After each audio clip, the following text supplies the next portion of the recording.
All right, Shalom Akim. First and foremost, before I begin this lesson, I want to give all praises, glory, and honor to Yahweh, Bahashem, Yahweh Shai, Bahashem, Rachaha Kodash. Double honors go out to the apostles and elders of Great Millstone who rule and teach well. Shalom Barakim to you brothers and sisters out there. All right, this is the brother Malachi from the Great Millstone Nashville branch. And Lord willing that this lesson is edifying unto you brothers and sisters out there. All right, it's going to be a relatively brief video, but I'm going to do two topics and just kind of get straight to the point. Right. The first topic is for essentially the Christians. The law is not done away with, and it wouldn't make any sense for it to be done away with. All right. And double honors the apostle, and that was Great Millstone. If I didn't say that, I believe I did, but just in case. The law is not done away with, nor would it make any sense for it to be done away with, right? Because the law being done away with would mean that there's no rules and regulations that mankind is supposed to live by. There's no standard for the Israelites. They can just do whatever they want. And that's not how that works, okay? Because they even tell you in that movie John Wick, which deals with the criminal underworld, and they're telling you how the only thing that separates us from beasts is laws or rules. Okay, because when you go out into the animal nature, they don't really have regulations in that sense. All right, they don't have, justice systems set up. All right, they don't have law and order. They just base everything upon instinct and feelings, senses. All right, we're not supposed to be like that. We're supposed to conduct ourselves with integrity. We're supposed to have a decorum about ourselves. All right, so I'm actually going to start here, which was the chapter that the brother Yahweh put out for today. I'm going to get a couple verses in here, because this is ultimately, the verse I'm about to get. This is dealing with the new covenant. All right, because right now we're in the transition period. But when we enter into the new covenant, that's going to be when we receive those new bodies. All right, now with those new bodies, because we understand that these bodies in 2 Peter, the second chapter, the 4th verse, I believe, talks about, the chains of darkness. All right, that's exactly, the chains of darkness is his flesh. Because his flesh holds us back from being great, all right, from being perfect. All right, hence why Apostle Paul said, basically the things that I want to do, I don't, and the things I don't want to do, that I do. All right, because of this flesh. It talks about how the flesh presses down on the soul. All right. But Ezekiel 36:25. It says, "Then will I sprinkle clean water upon you, and you shall be clean. From all your filthiness and from all your idols will I cleanse you. A new heart also will I give you, and a new spirit will I put within you. And I will take away the stony heart out of your flesh, and I will give you an heart of flesh. And I will put my spirit within you and cause you to walk in my spirits." Or Salakia. What the fuck is wrong with me? Salakia. My reading ability is just dwindling right now. Let me read that again. Ezekiel 36:27. "And I will put my spirit within you and cause you to walk in my statutes, and ye shall keep my judgments and do them. And ye shall dwell in the land that I gave to your fathers, and ye shall be my people, and I will be your God." All right, so this is going into, once again, receiving those new bodies. Essentially the kingdom of heaven. All right, New Jerusalem.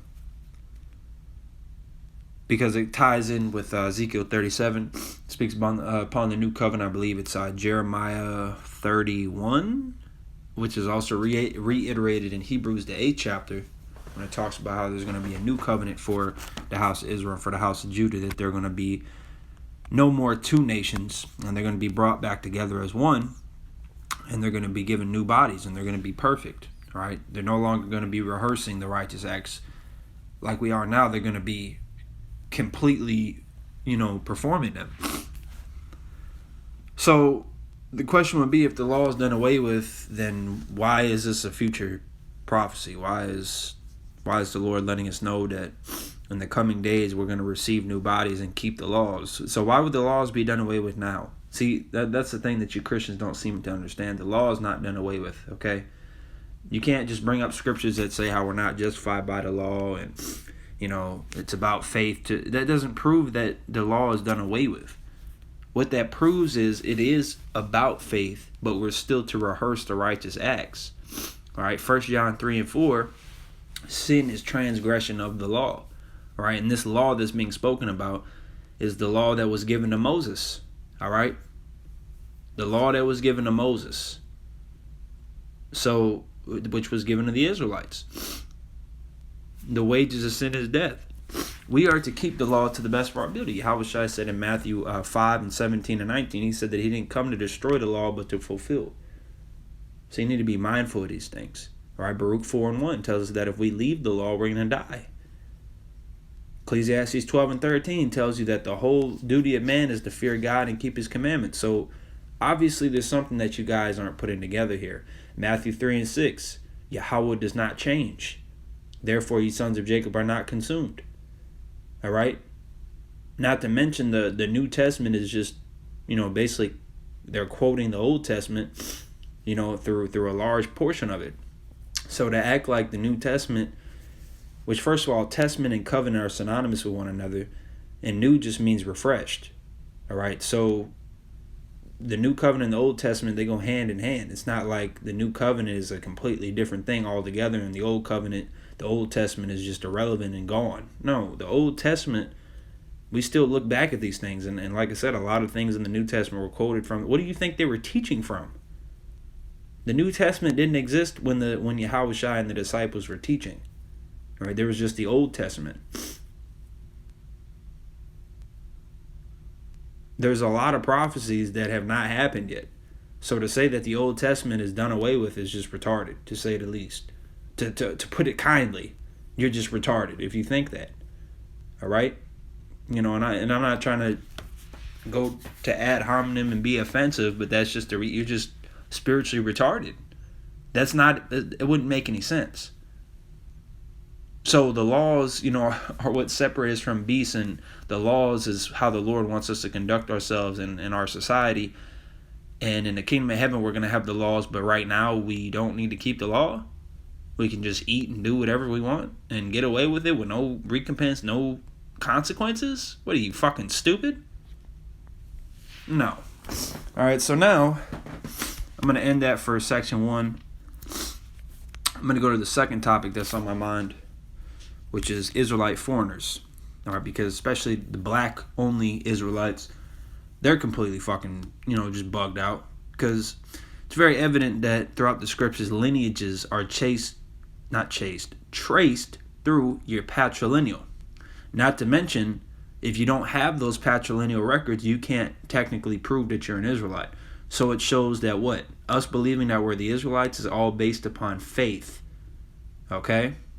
You as an individual, you believe you're from whatever respective tribe, that is based upon faith because you don't have the records to prove that. A lot of us barely know our father, let alone what patriarchs we go back to. It's all spiritual. Romans 8 and 16. All right? Let me go ahead and get that. And for you, to be out there and think every Israelite's going to look like, as the apostles say, John Shaft, you're just bugged out of your mind. Because if that was the case, in Revelation 7 and 9, why couldn't Apostle Paul figure out who those people were? Why didn't he know? Why couldn't he tell? Because the Israelites were scattered and mingled amongst all the nations, and now they're going to come back in these latter times looking like everybody. Okay? Because it's not, in that scripture, Revelation 7 and 9, isn't talking about heathen nations. When you go into the Greek word for kindreds, it tells you that in the New Testament it's used for anybody that descends from one of the 12 tribes, one of the 12 patriarchs. All right? Not to mention there's only 12 gates in the kingdom of heaven. So obviously it's talking about Israelites. All right? But why did John not recognize who they were? The angel asked him and he said, "Sir, thou knowest." He's saying he doesn't know who these people are. Why didn't he recognize them? Because we look like every nation on the planet Earth. Not every Israelite has the ancient look. Okay? King Rehoboam was the first king over Judah after the death of King Solomon. His mother was an Ammonite, which today is so-called Japanese, but yet he was still an Israelite from the tribe of Judah. Moses' two sons, Gershom and Eleazar, their mother was a Hamite. They're still Israelites. All right? Boaz, his wife, was a Moabite, but yet King David was still an Israelite. Yahushua is an Israelite. So what are you talking about, man? What the fuck are you talking about? Because you always want to bring out those script books. See, it says they had to put away their wives and the children. Yeah, because they got tied into idolatry. Okay? That's the sin. Even when you read about King Solomon, he didn't go off because he was, having intercourse with heathen women. He went off because he gave his heart onto their gods. That's why the Lord tells us not to do that. Because when you deal with these other nations, they try to entice you to worship their gods and keep their customs. The Lord is a jealous power. That's the only reason why. It doesn't mean that you have a child with an Elamite woman and now the child is a heathen. No, it's still an Israelite. But if that woman raised the son up and the son is so rebellious and he's entangled in Buddha or Allah or whatever, God, Shiva, then you just got to put them away. It ain't got nothing to do with, that ain't no Israelite no more. No, bro. All right? And it's very, very, very hard to believe that there's people on the earth today that have never been mingled with another nation. You're telling me sometime in the past 3, 4, 5,000 years, you haven't mingled with a single nation on your father or your mother's side? That's very hard to believe, man.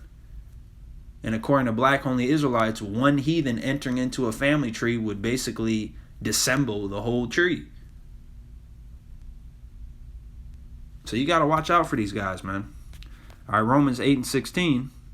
First of all, let me start here. Verse 6, for to be carnally minded is death, but to be spiritually minded is life and peace. So like you have the parable of the wheat and the tares, right, which is talking about how you're going to have Israelites, well, not Israelites, you're going to have Edomites that look like Israelites that are, going to have to get separated. You see? So you got so-called black people out there that aren't even your people. They're Edomites. All right, and sometimes you may not even know. It says the angels got to separate them. Okay, so obviously it's not about how you look. So what is it about? Your patrilineal, your spirit. Okay, because the type of spirit you have, especially if you come into this truth, it shows you're an Israelite. Only Israelites can receive this knowledge. Right? The soul of an Edomite is going to be, pretty evident. The soul of any heathen nation is going to be pretty evident. All right? Israelites have a certain type of royalty and decorum about themselves. Right? Especially in this truth, brothers are upright in the spirit. They want the best for the planet Earth. They look out for one another. They're genuine. They're sincere. They're unadulterated. Right? There's no guile in them. You see?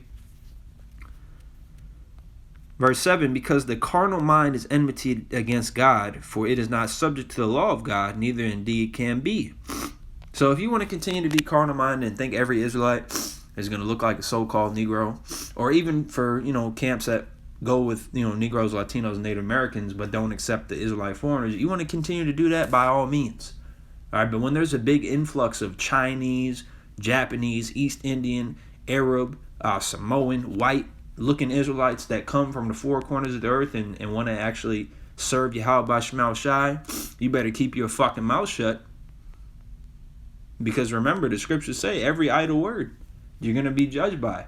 Yahweh Shai also said that if you offend one of these little ones, it would be better for you to be drowned in the depths of the sea with a millstone about your neck. So be mindful. You might not agree with it, and that's on you. Because first of all, that just shows you can't eat the whole roll, and that shows you're not part of the elect. Right? If we're going to keep it blunt, if you can't accept the fact that there's going to be Israelites that are going to look like heathens, you're just not part of the elect. Because it's literally part of the doctrine. It's literally part of the scriptures. You're trying to deny your brother or your sister their God-given right. Their heritage, the covenant that they entered into. You're trying to deny them their nationality just because of how they look. That's wicked, man. That's wicked as hell. That is extremely wicked. You're trying to deny them from hearing the words of the Lord. Yahushua died for the nation of Israel, did he not? It doesn't say he died for black people. He died for the Israelites. The Israelites look like everybody. So to say, nah, man, this ain't for you. No, go back to China, man. You're going into slavery. No, he's not. Because he's going to end up finding the word, because he's part of the elect. He's going to get tapped into the word, and he's going to be sitting on a throne judging the tribes of Israel. You see? But you people, you're not of the elect, man. And I'm not saying that like I am. Yahweh Ratazah, that you know, we that are out here doing the work in sincerity and truth, that we are of the elect. Yahweh Ratazah, I am included in that. All right, but you guys, you make it all about black, or you know, you don't want to accept Israelite foreigners, or you're just a fucking demon. You're not part of the elect. You're not, unless you repent. But your works show forth who you are, man.